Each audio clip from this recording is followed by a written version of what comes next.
Sí, esta ley lo que pretende hacer es que las instituciones de educación que reciben fondos federales, estos fondos pueden ser eliminados o pueden ser reducidos en caso de que estas instituciones no protejan la expresión de ideas que puedan rayar en el antisemitismo. Es decir, estos estudiantes que, por ejemplo, están protestando a favor de Palestina, que usen un lenguaje de odio, un lenguaje que sea insultante, un lenguaje que sea definido como lenguaje antisemitista. ¿No son suficientes ya estas leyes federales que existen en el país y que ya castigan el antisemitismo? Esa es una de las preguntas que se hacen los que están en contra de la medida, pero por supuesto, en un año de elecciones como el que tenemos ahora, esto parece no ser suficiente. Inclusive la Comisión de Derechos Civiles de los Estados Unidos ha pronunciado en contra de esta ley diciendo que están peligrosamente acercándose a lo que puede ser censura por parte del gobierno. Es decir, que esto puede tomarse como una especie de campaña en medio de este proceso electoral.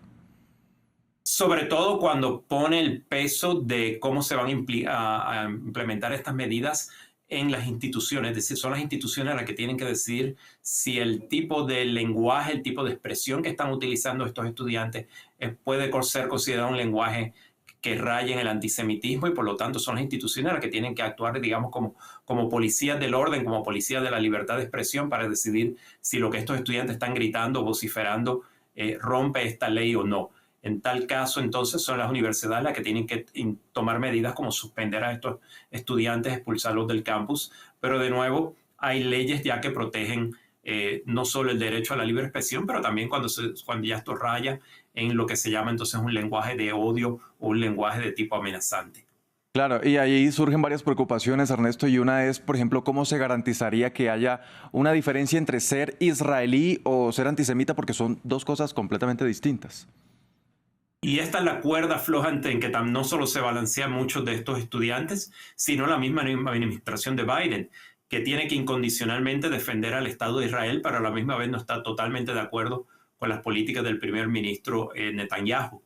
Así que vemos que esto es algo que toca muy de cerca a la misma administración de Biden. Y uno de los problemas aquí vemos es que se puede criticar al Estado de Israel, pero esto acerca peligrosamente estas críticas a una condena o una acusación de ser antisemita. Ahora, como lo mencionamos al inicio de la entrevista, ya pasó en la Cámara de Representantes, está pendiente de la aprobación del Senado. ¿Qué tan probable es que pase allí en la Cámara Alta?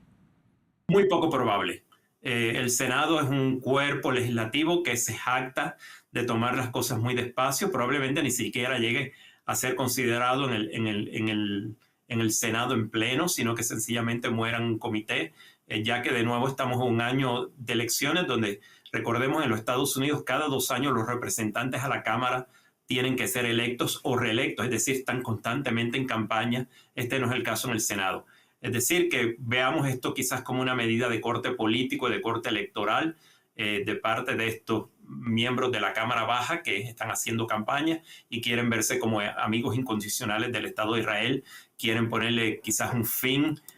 o por lo menos tapar de cierta manera estas protestas que se están llevando a cabo en las universidades, pero este no es el caso en el Senado. El Senado no tiene este tipo de urgencia, el Senado probablemente no considere la medida y eso ayudaría mucho a la administración de Biden, que hasta ahora no se ha pronunciado ni a favor ni en contra de la medida. Señora Ernesto Sagaz, doctor en Ciencia Política y académico de la Universidad Estatal de Colorado, gracias por compartirnos su análisis sobre este proyecto que se discute allí en el legislativo estadounidense.